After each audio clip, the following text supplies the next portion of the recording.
आपका नाम?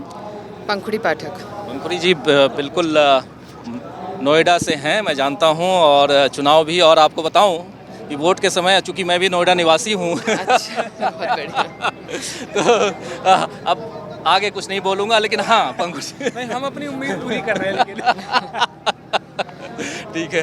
पंखुड़ी जी, बहुत बहुत स्वागत है आपका डीबी लाइव में। और राहुल गांधी के भाषण में बहुत सारे मुद्दे हैं, बहुत सारी बातें उन्होंने की हैं, लेकिन एक महत्वपूर्ण बात अडानी को लेकर के जो हमला है उसको कहां तक आगे, क्योंकि अडानी की तुलना ईस्ट इंडिया कंपनी से उन्होंने की है, और घर घर पहुंचाने का बीड़ा अब आप जैसे प्रतिनिधियों पे चुनाव लड़ चुकी हैं आप, और आप मीडिया सेल की भी उत्तर प्रदेश की हेड हैं उस हिसाब से भी।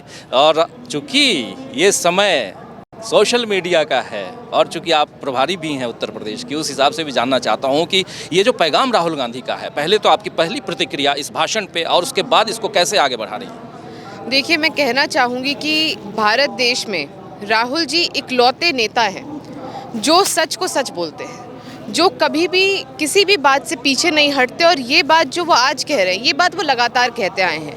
पहले भी जब चौकीदार चोर है का नारा दिया गया था, क्या उसका कारण है? आज हमारा देश चंद उद्योगपतियों के हाथ में है।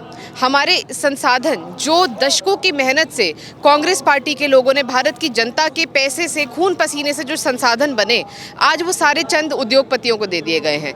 लगातार राहुल जी ये बात देश की जनता को समझाने का प्रयास कर रहे हैं, लेकिन अब जब कई सारे जो अंतर्राष्ट्रीय संस्थान हैं, बड़े बड़े जो प्रतिष्ठित जो संस्थान हैं, उनकी रिपोर्ट आती है और वो ये कहते हैं कि अडानी नामक व्यक्ति ने दुनिया का सबसे बड़ा फ्रॉड किया है, भारत देश को लूटा है। आज ये बात पूरी दुनिया के सामने आ गई है, पूरे विश्व में इसकी चर्चा है।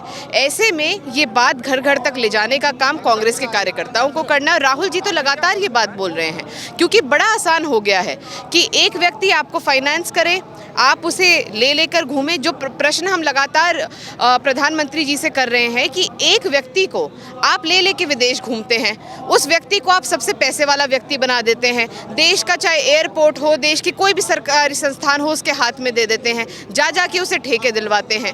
तो इसको ये रिश्ता क्या कहलाता है? क्या रिश्ता है आपका अडानी से ऐसा कि हर चीज़ आप, पूरा देश उनके हाथ में दे रहे हैं? तो आज यही जो संदेश है, यही जो बात है, कांग्रेस के कार्यकर्ता इसे घर घर तक पहुंचाएंगे, और अब जनता समझ रही है और बेहतर तरीके से समझेगी।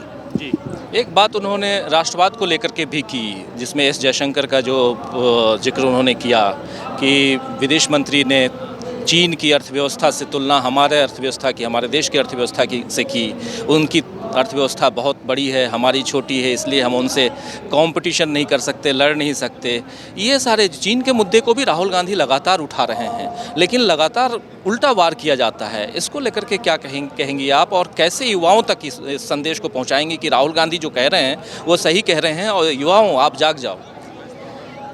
देखिए, 60 के दशक में भारत की अर्थव्यवस्था क्या थी, 70 के दशक में भारत की अर्थव्यवस्था क्या थी?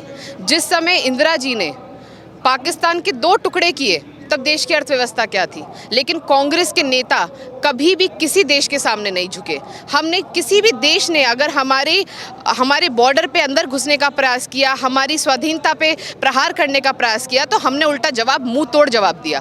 और ये जो भारतीय जनता पार्टी की सरकार है, जो प्रधानमंत्री अपने आप को 56 इंच का प्रधानमंत्री बोलते थे और लाल आंख दिखाने की बात करते थे, आज वो ये कह रहे हैं कि हम कमज़ोर हैं क्योंकि हमारी अर्थव्यवस्था कमज़ोर है। आप क्या मैसेज दे रहे हैं चीन को? जो चीन लगातार हमारे बॉर्डर के अंदर घुस के गांव बसा रहा है, हाईवे बसा रहा है, हम तो उसको साफ साफ ये संदेश दे रहे हैं कि आप आओ करो, क्योंकि हम तो कुछ कर ही नहीं पाएंगे, हम छोटा देश है, हमारी छोटी अर्थव्यवस्था है। और उसके बाद आप बात करते हैं विश्वगुरु बनने की।